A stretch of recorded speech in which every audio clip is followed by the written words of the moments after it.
today. It is the biggest political upset in recent memory, sending shockwaves across Washington this morning, that being yesterday's primary defeat of the second-ranking Republican in the House of Representatives, Majority Leader Eric Cantor, by a little-known, low-funded Tea Party-backed candidate. Cantor becoming the first House Majority Leader in history to have lost his primary for re-election. So the question is, does his loss put other high-profile Republicans like Senator Lamar Alexander in Tennessee, for instance, on notice? Joining us now, Joe Carr, who's challenging veteran Tennessee Republican Senator Lamar Alexander. Good of you to join us. So does Senator Alexander go the way of Eric Cantor? Well, we certainly believe he will, Sarah, and thank you for having me on Squawk this morning. But yeah, I think Senator Alexander's got a similar problem that leader Cantor had, in that he's out of touch with his Republican base in Tennessee. So for those of us who haven't been following the Senate race in Tennessee, immigration shaped up to be a huge issue in Virginia. I know it has been one of your talking points as well. Just tell us where you stand on immigration reform, on amnesty, and how it differs from Senator Lamar Alexander's position. Well, as you know, I've been serving the Tennessee General Assembly for the last 6 years, and I have been fortunate enough to be the architect and author of some of the strongest illegal immigration bills in the entire country here in Tennessee, whether it's E-Verify, the SAVE bill, or whether it's the no sanctuary cities, or a resolution recognizing Governor Jan Brewer's right in Arizona to defend her state from illegal immigrants.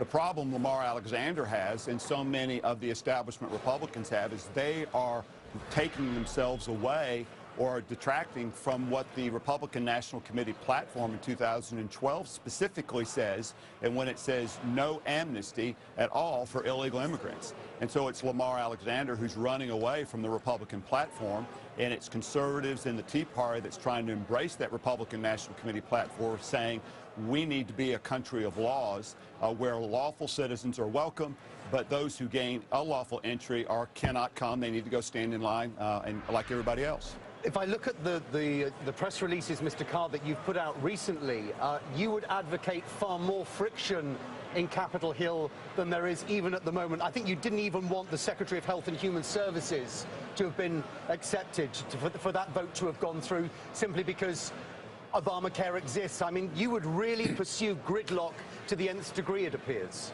Well, I would disagree with your terminology. What I would pursue is an idea that Republicans need to stand on the Republican National Committee platform, and when it comes to Obamacare, that Lamar Alexander voted for funding of Obamacare by voting with the Democrats on cloture.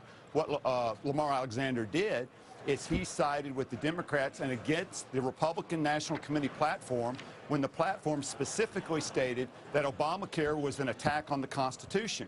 So if Obamacare is an attack on the Constitution, it stands to reason that Lamar's vote is also an attack on the Constitution. And what Republicans want and what conservatives want is they want people who will stand and defend the Republican National Committee platform instead of running to the Democrats in capitulation. There are many people, though, sir, who would advocate compromise at the highest level as a way to govern. And even Lloyd Blankfein, who is the CEO of Goldman Sachs, this morning paid tribute to Cantor. He said he was a man who had done good things at the highest level with public service, and then said this, which I think is really quite important. If you just listen to what the CEO of Goldman Sachs had to say. I hope it doesn't mean that it'll be impossible from this point forward to compromise on issues like the budget, on immigration policy, or any of the other issues that are racking the country. At the end of the day, I don't look forward to a time when every legislator goes to Washington absolutely committed to an extreme point of view, and we can never resolve anything and can never move forward. And so I think that this is not necessarily a good signal, but we'll have to see how this plays out. Mr. Carr, how would you respond to that? I think the idea that compromise is a solution when it really is disguised as nothing more than capitulation on the part of some in our party who want to seek compromise only to curry favor with the Democrats who are controlled in the Senate.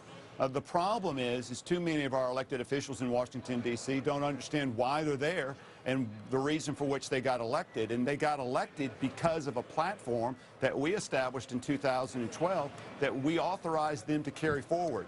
And when they reject that platform the day after they get elected, then the voters the next time around are going to reject them. And that's what you see in Virginia, that's what you're seeing in Mississippi, and that's most certainly what you'll see in Tennessee. I know you're running on jobs and the economy, and that is the #1 issue for Americans. So if you are elected to U.S. Senate on behalf of Tennessee, what's the first thing that you're going to do and realistically get passed to help put Americans back to work? Well, the way we get Americans back to work is to embolden small businesses and individuals to have confidence in their economy. There's a serious lack of confidence in this economy and this president, and quite honestly, this Congress and Senate, to get the regulatory burden off businesses so that they can pursue their American dream.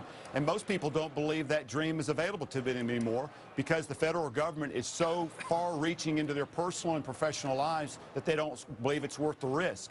We've got to sell the idea that it is worth the risk and that there are things we can do in government to remove the burden so they can take that risk.